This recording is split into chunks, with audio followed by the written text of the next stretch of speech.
Okay, I think we have just about everyone who's going to be here today here. We'll go ahead and get started. Let's see here. Don't really have a whole lot in terms of announcements today. 2025-08 is progressing.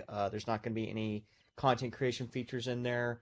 As a reminder, for those who haven't heard, this is going to be more of a maintenance release. Uh, we almost got through the year without one, so I guess it's time to have one. So that's going to be what we're doing next. Mostly just crash fixes, a couple freezes, that sort of thing. Just trying to get that crash rate down. Let's see, what else do we have going on right now? Linux Viewer, we have that posted up on the Discord. I'll post the link here for anyone who wants to give it a shot. Uh, let's see. Grab that real quick for you guys. Here you go. So that's the Linux viewer. So go ahead and give that a spin. We are actively looking for feedback on that. Just a quick note about voice on the Linux viewer. We don't have Vivox on there, so if you need voice, it's only going to work on WebRTC regions. So quick heads up about that. So yep, there's some pretty great progress going on there. We might be able to actually get this out in some sort of beta state by the end of the year, people's time permitting, especially with the upcoming holiday season. Speaking of holiday season, since we are getting close to the end of the year at this point, things are probably going to start slowing down development-wise, so don't really expect a whole lot in terms of progress on really much of anything, what with people taking vacations, company break, etc. So just a small heads up on that. I think that's about it. We'll go ahead and open the floor for questions, unless Kyle, do you got anything? Yeah, just a general kind of sense of the community and audience here today, right now.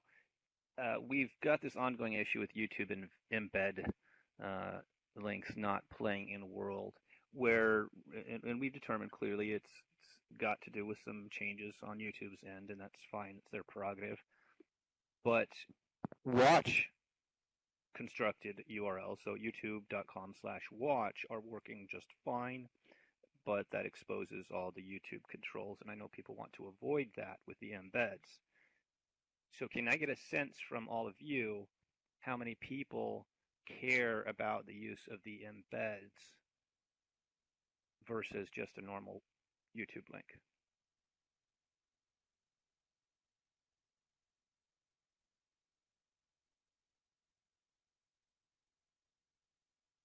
Just as a heads up, as far as all this, like the embed, the iframe version of the embeds appear to work consistently, but then you get, all the rest of the player in there and all that other stuff.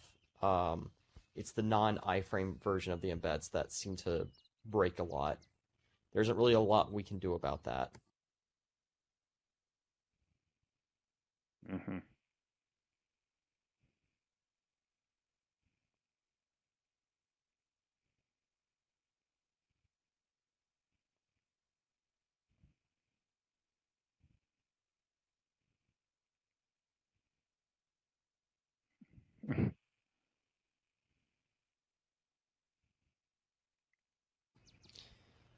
And just to be clear, like, this is very much a YouTube thing.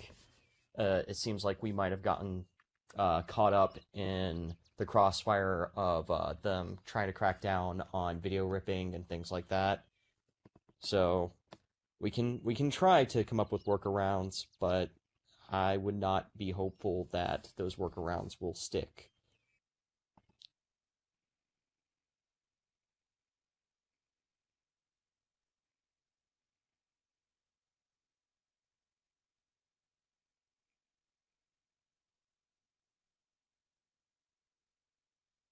Yep. Okay, great. Thank you for the feedback. That was a very overwhelming, yes, we need embeds to work. Thank you.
Aha, well, that's the fun part.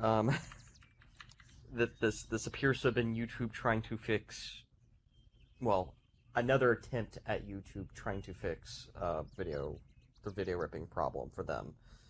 So, unfortunate. On the bright side, we found Vimeo plays embed URLs just fine.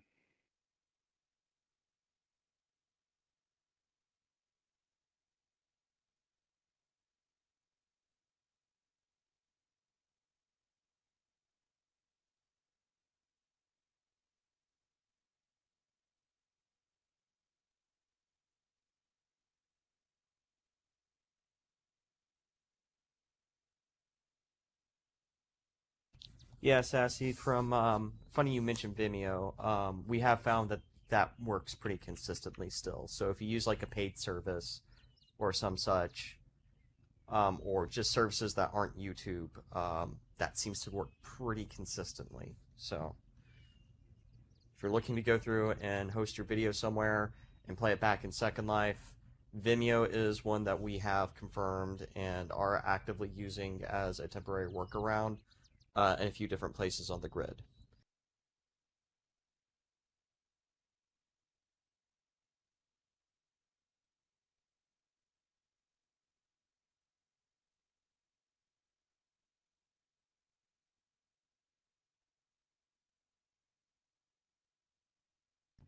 And of course, if you just host your own videos on your own server, that still works. So again, this is like unique to YouTube.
Amanda, do you happen to have a canny for that?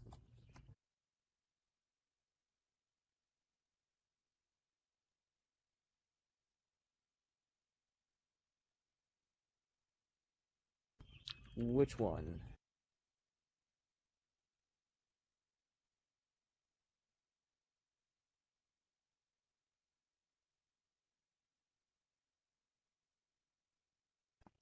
Can you link it to me anyways?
Yeah, that's an interesting bug. Okay.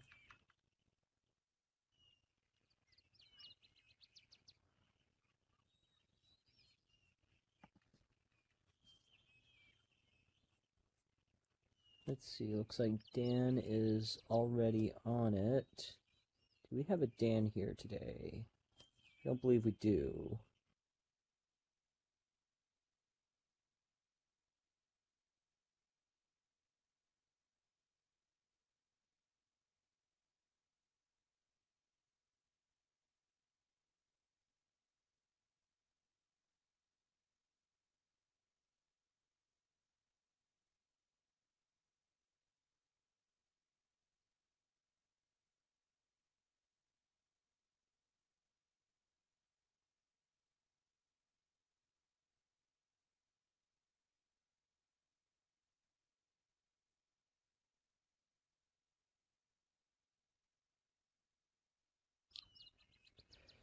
Yeah, Sinos, I have looked a little bit into that one. It hasn't really been high on the priority list, unfortunately.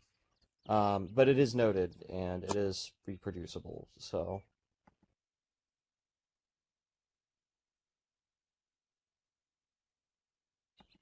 And it shouldn't be a result of compression, necessarily. We do have some color space stuff that we do, for PBR, or, well, just generally in the rendering pipeline. Um, but yeah, if you do take those textures and you go through and apply them onto a regular prim, it it it won't look as bad as that. Um, so it is a PBR bug.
No updates on that, Sarah, unfortunately. It has not been shifted to the top of the priority list yet. There are still concerns about about SSR's overall performance. Um, People think it looks nice internally for what it's worth. We can talk about SSR, but I can't give you a date. Um, so yeah, just trying to figure out how to make that a little bit more palatable to people internally, knowing that that does have performance impact, but at the same time, my opinion is just we don't default people to Ultra anyways, and we disable that feature by default.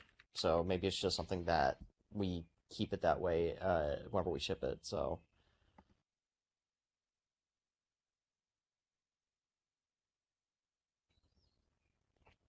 uh, I mean, honestly, Sarah, this meeting has kind of become that. Um, I mean, I can talk about it internally. We'll see.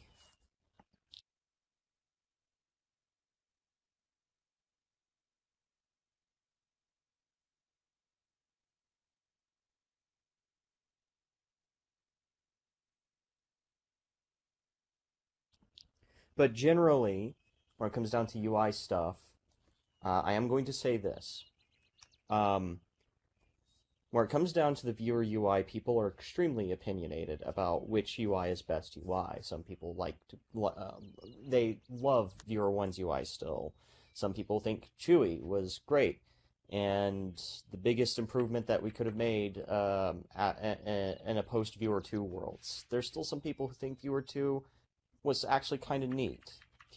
Those people are few and far in between, but I don't think that having debates at these user groups about which UI is the best UI or who does X, Y, or Z feature the best in terms of UI is the most productive thing to do at these user groups. People can debate for literal hours about that, and the needle remains unmoved when it comes down to how do we improve Second Life's UI.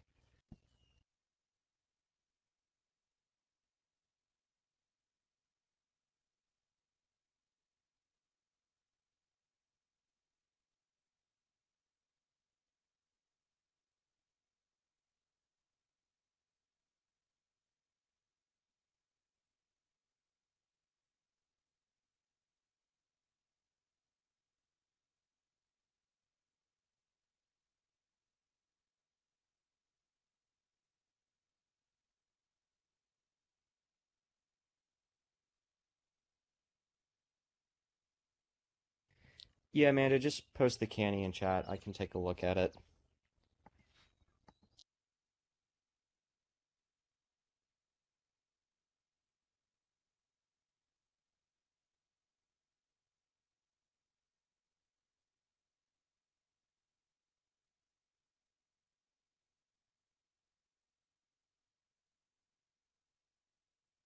Okay, so that ticket wasn't closed. It was set to needs info. Um, hmm.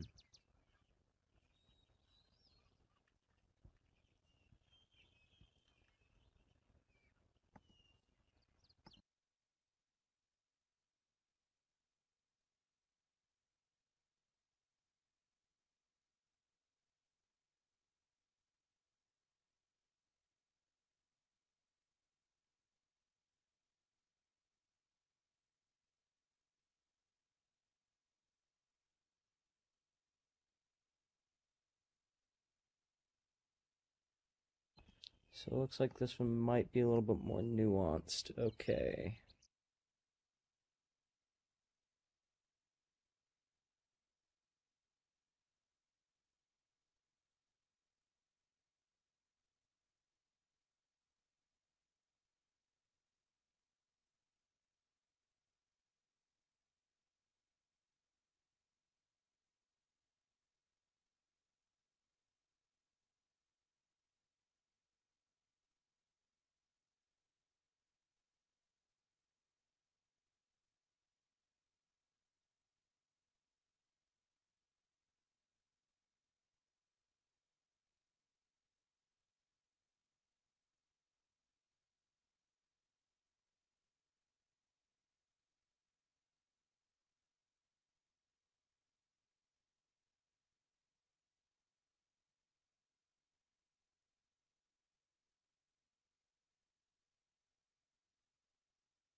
So it's Hannah, to clarify as far as like performance and whatnot. It's not necessarily that we're afraid to add things because it'll impact performance.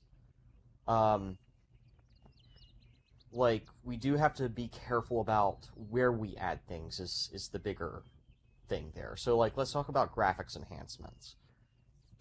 Um, People always like new shiny things when it comes down to graphics, so long as their existing thing continues to work exactly as it is today.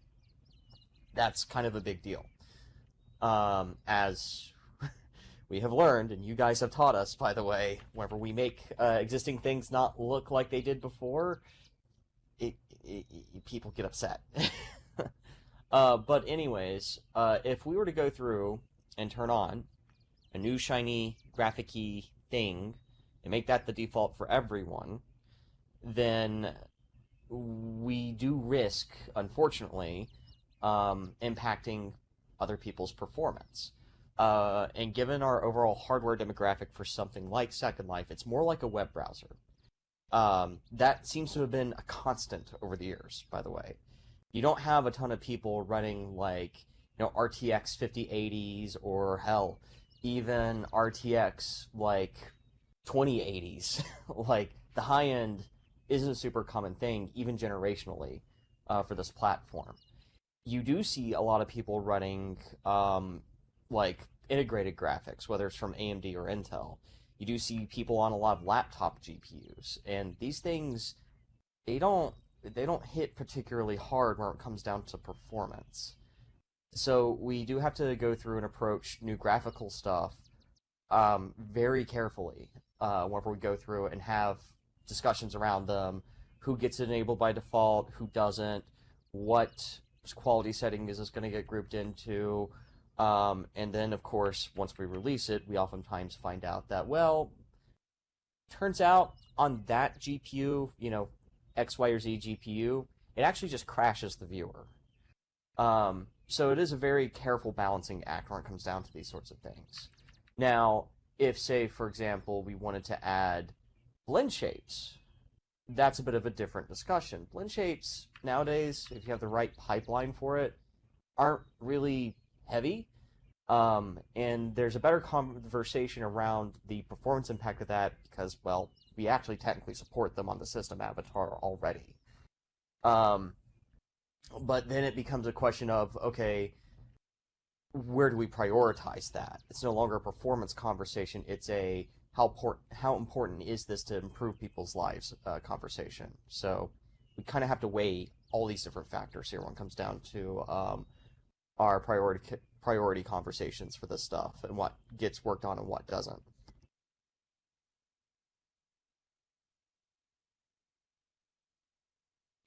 And yes, Felix, we do collect GPU specs, and it's very much like a web browser.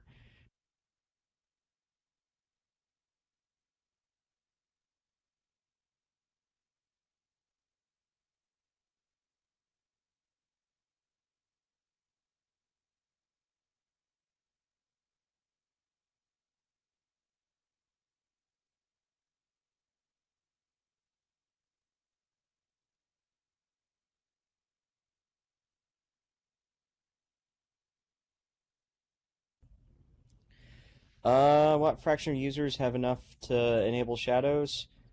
I'd have to go through and check. Should be, well, it's going to be a little bit less than half on average if you want good frame rate. So, and we do also, by the way, track how many people have different frame rates, different performance characteristics. Like this group of people gets like less than 20 frames per second, for example. And we do track these sorts of things.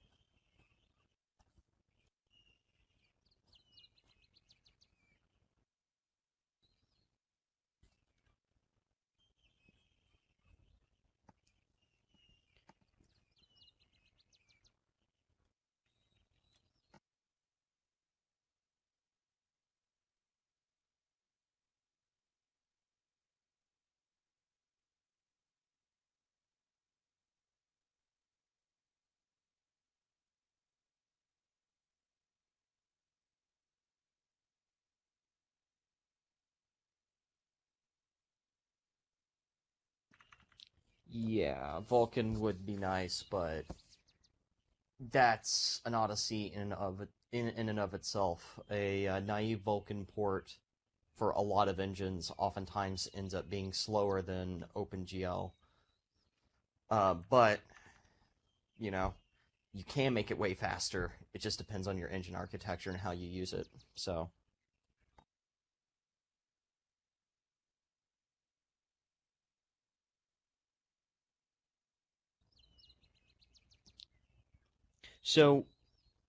just to be clear, as far as like general hardware cutoffs and whatnot, we do have cutoff points.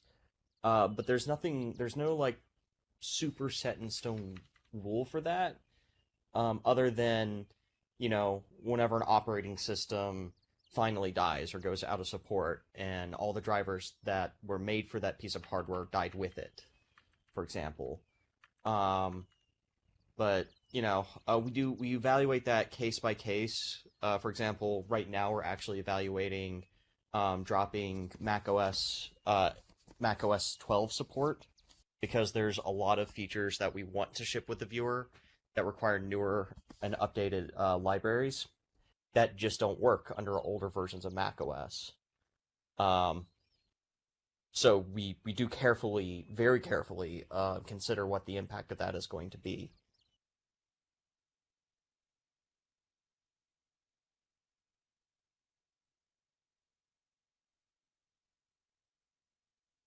Like a fun one lately has been, well, Windows 10 is finally EOL.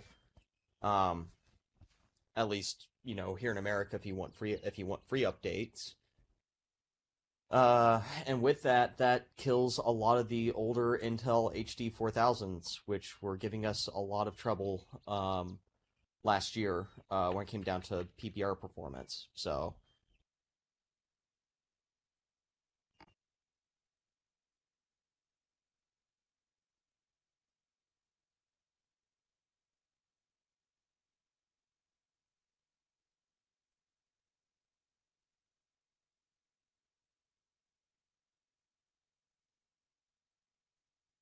Intel HD 4000s are going to be laptop. They're going to be like potato laptops, basically. And as it turns out, we actually had a lot of people running those. Um, and it is an interesting problem whenever it comes down to getting people to upgrade. Um, I don't think it's as much of a chicken and egg problem as there's just nothing cool in SL. Um, and I don't think it's necessarily a problem of we don't give people the tools to build cool stuff. I'll give you an example. So we shipped Apple Silicon support recently, and with Apple Silicon support, that resulted in a pretty significant boost for a lot of Mac users who are on Apple Silicon, right? We had a lot of Mac users for the first time finding out that we have shadows. They did not previously know that we had shadows. We have had shadows for well over a decade.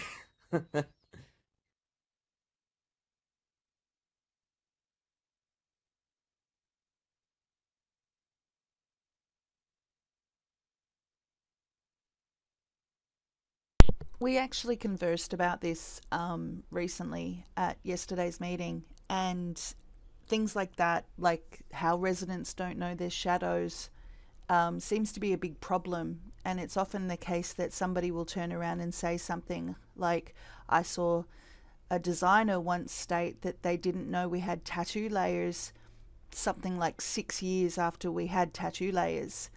I feel like the one blog post, one and done email situation needs to be addressed, that the Lindens perhaps need to do maybe quarterly reposts of things that have happened recently so that people catch them at various times. It might be helpful.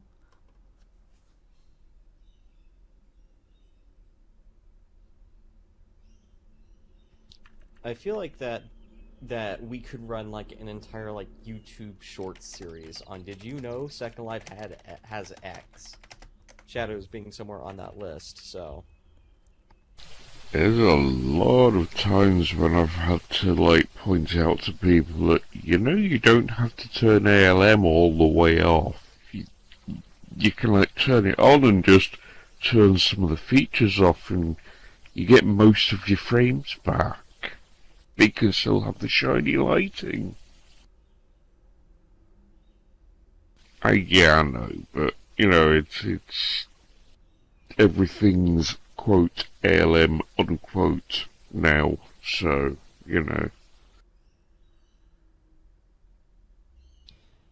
I mean, I have spoken to marketing as far as maybe doing like more featurette videos and stuff like that, just to show what we're working on.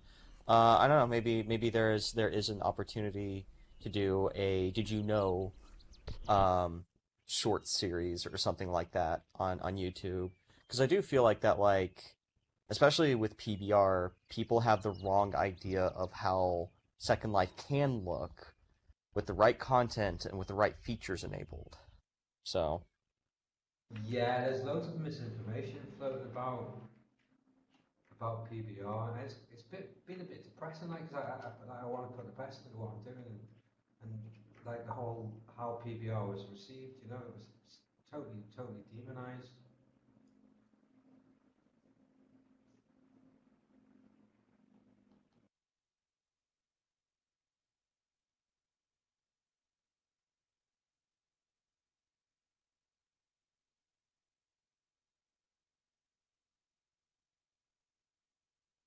It would be lovely to get caustics in though, if only so that the people who love the water so much can take a look at it and go, oh my god!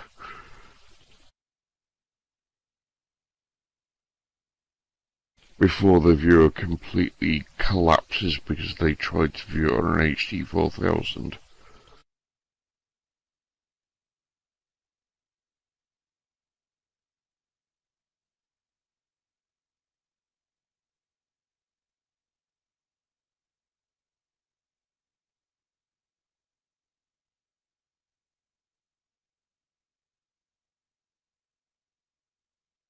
Speaking of that though, I remember I was looking for an example of them on YouTube, and there's videos from 18 years ago of people showing off these really pretty caustic things.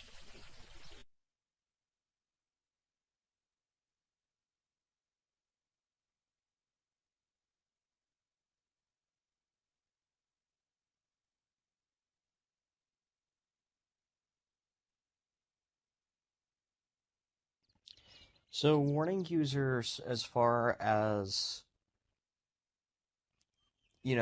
if you enable this, it's going to tank your performance is not a bad idea.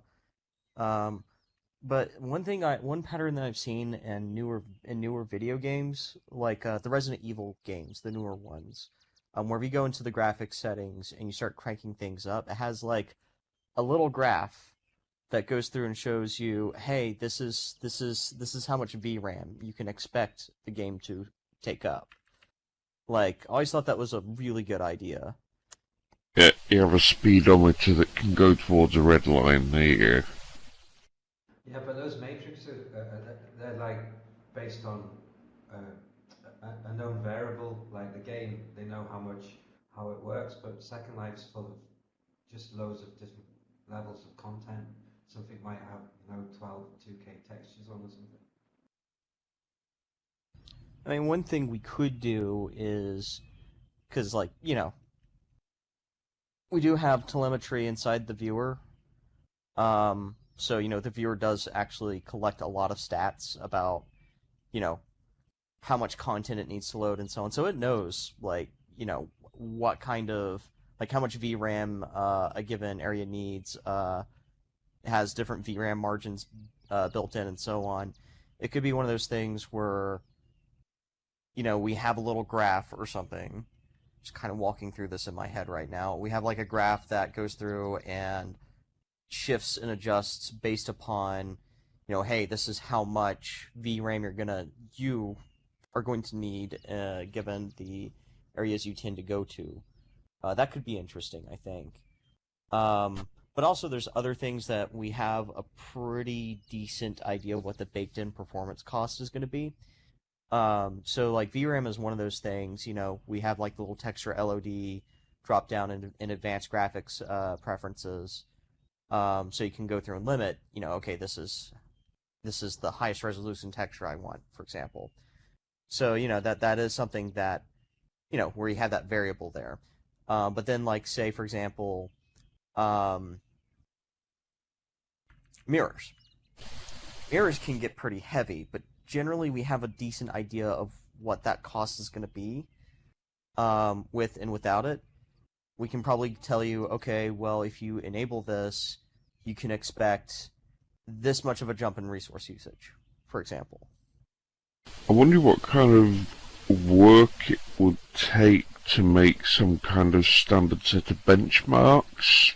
I mean, partly it's always cool to be able to press a button and run like a Second Life equivalent of Time Spy or whatever, but also give people like, okay, show me a heavy region. It wouldn't be necessarily logging you into a heavy region. It would be like, literally like a big heavy region build, but solely in the client. And you just press a button and see how well it runs it. You wouldn't even have to log in.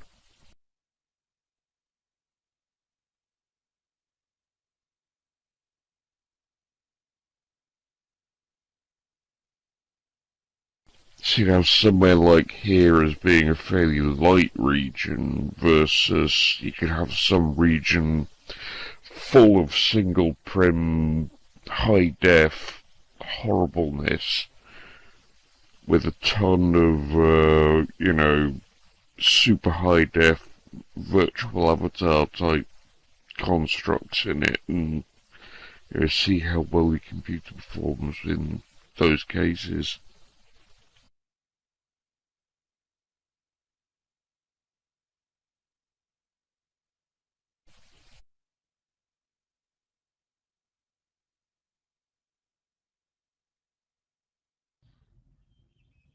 Yeah, Amanda, we do have the auto FPS feature, which it attempts to go through and tweak and tune variables to try and hit a target frame rate, which does include draw distance.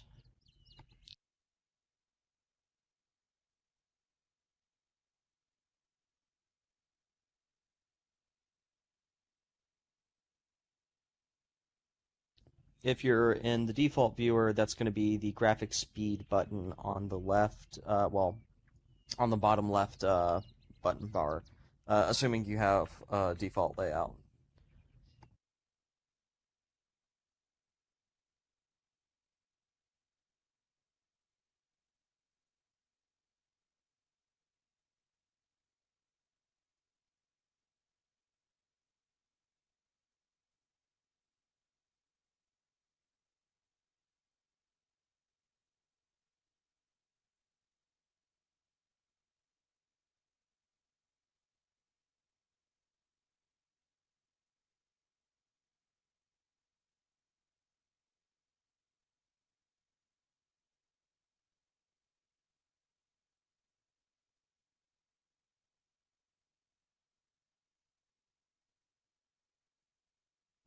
Yeah, we probably don't want to go through and cease loading the scene because, you know, it's gonna drop below a certain frame rate threshold. Also because there's just a lot of things that can impact frame rate. Because it's not just, we have a renderer, but we also we give your CPU a pretty decent workout too. So,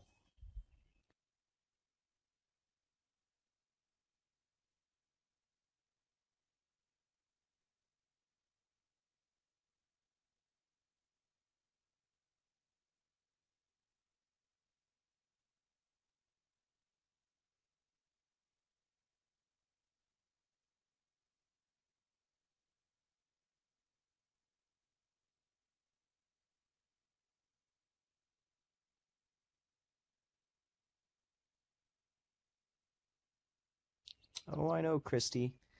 I'm painfully aware of our single-threadedness for the most part. Might not be a thing for too much longer, but we'll see. We'll see. I have some things that I'm starting to poke at again. I thought it had gone to multi-threading last year. It's only multi-threaded asset loads. It's not fully multi-threaded. All right.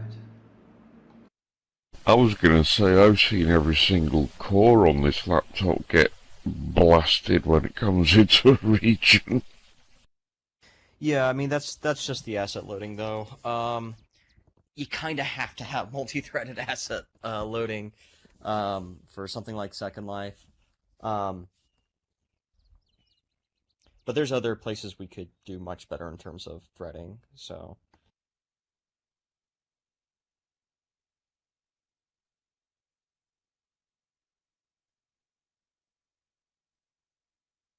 There's audio as well, given the whole 4 lanes that most laptops have to spare, and people do use laptops a lot.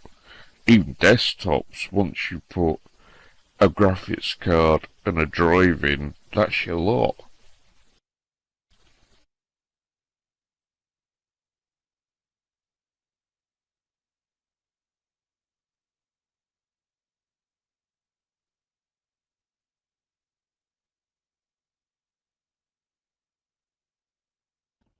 I've joked before about SL being like the one 3D environment we're having if Threadripper can help.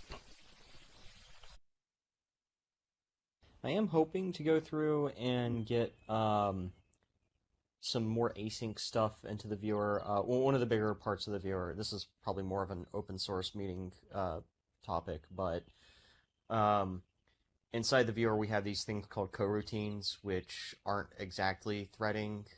It's more like you try to run something and then you stop for a moment to let other things run, and then you continue running it later. Um, that is one of the more problematic parts of the viewer overall. There's a lot of really hard to diagnose crashes that happen in there. Um, and oftentimes you end up chasing shadows and symptoms more than you do actually end up chasing down a bug. But because of how they work, multi-threading becomes a little bit problematic with those systems.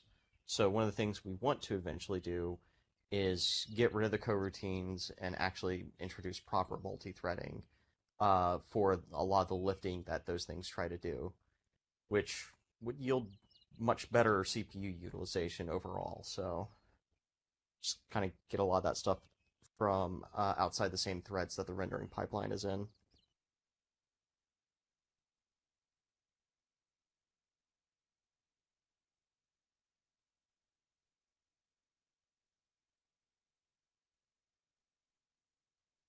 Actually been working on a concurrency library, not specifically for that problem, but also just generally that should be able to help us out there.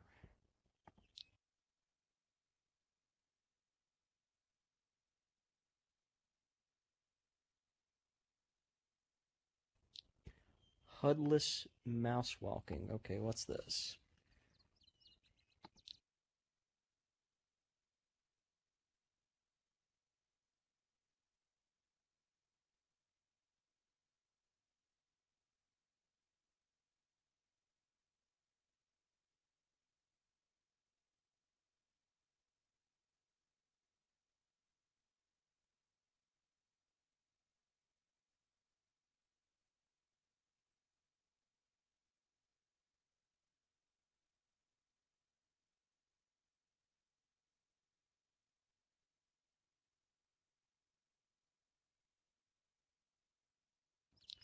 I don't use Firestorm so much, but that does sound interesting.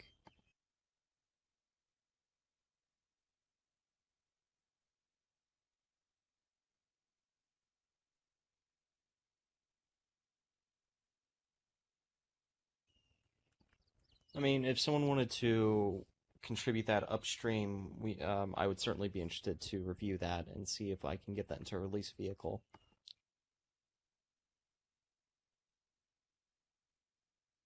I will say that generally, when it comes down to TPV features and stuff like that, we do prefer that the original authors or the project it originated from makes the contribution first.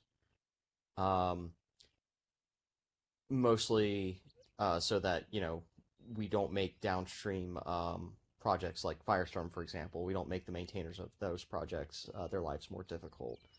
It's just what they have before, and now it's just upstream.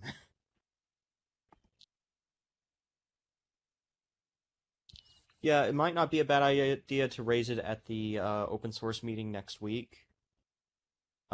See if there's some interest from an open source developer to make a contribution. That's tomorrow, that meeting, not next week.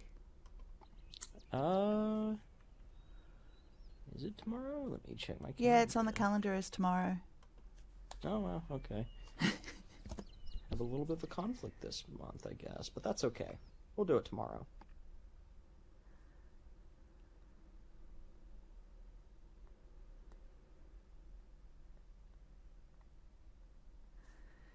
That just occurred to me too with Sarah's request for an SL viewer meeting. If that was Gein's run, you realise that that's another meeting that Gaines wouldn't be working at. He'd be attending a meeting. Yeah, I already run 2 of these user groups. A third one is a little bit of a stretch.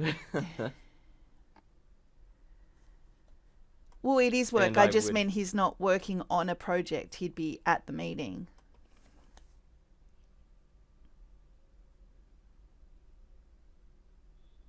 You mean his job isn't to come here and get interrogated by people? My God. And he's been working on some great things. People with big inventories can now log in like a whole minute faster. Oh yeah, the I think async that one is inventory. Pepper's doing. So actually, that's something that started off as a prototype from one of our server folks, and that's currently being shored up. But I will go ahead and actually post that viewer build. If you have like super large inventories and it takes forever to log in, you definitely want to try this viewer. It's still a work in progress, just to be clear. It's not going to ship with 2025-08, but it's definitely worth a shot.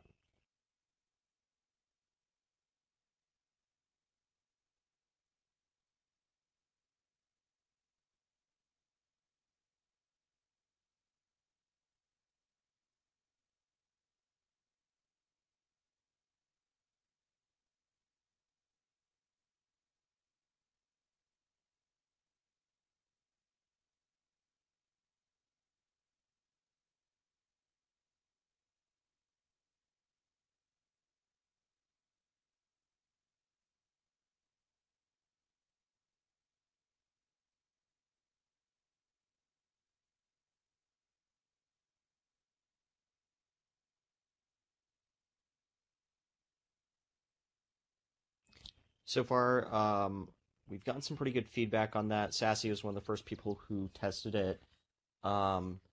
Sasy, you wanna talk about your results, or?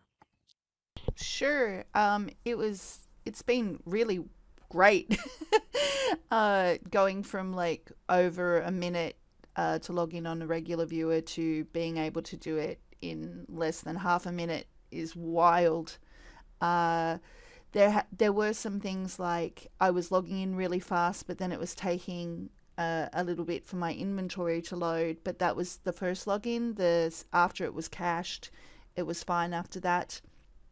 There was one bug that I think I found that I sent you about, but all in all, it was really cool. I sorted some inventory, moved some things around. Everything worked as it should. It's been really good. So I highly recommend giving it a whirl if you can. I can't even imagine what it'd be like on a small inventory account. You might arrive in SL before you press login.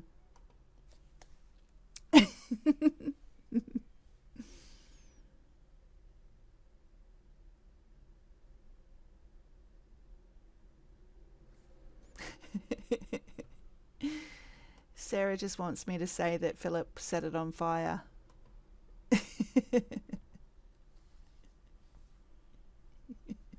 Is that what all the plywood's doing Yeah. at the Welcome Hub? The Welcome Hub is now half pine, thanks to Philip Linden.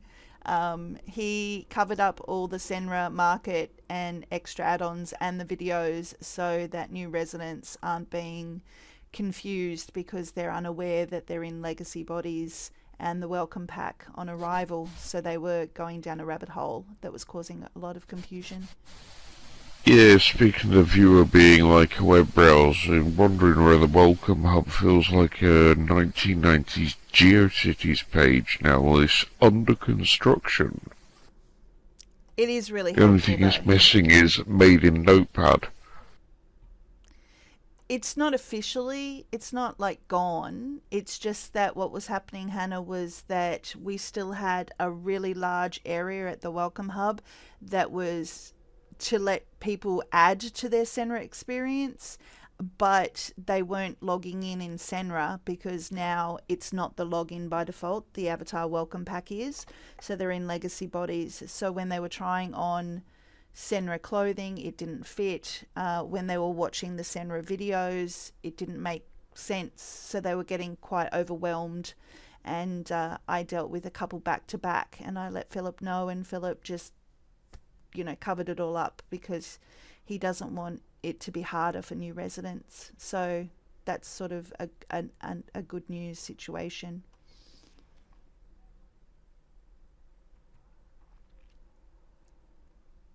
That's sort of, there's a whole lot of things in the plans there, and there is an actual separate location with some additional content for the welcome pack users, which I would imagine will now take the place of the Senra products from before.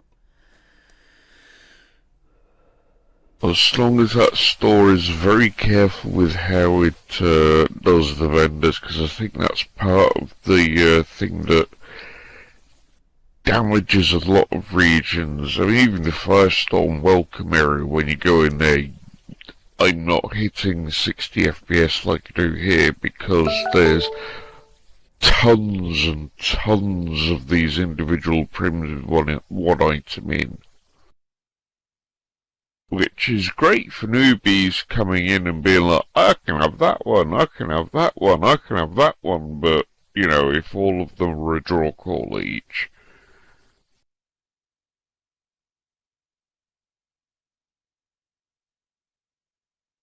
Okay, we're coming up on time, everyone.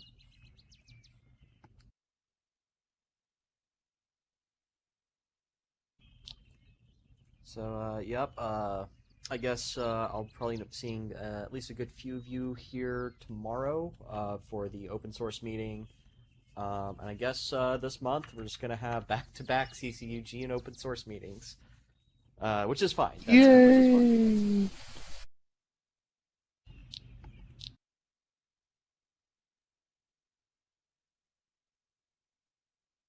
And I guess I'll see you guys at the next one.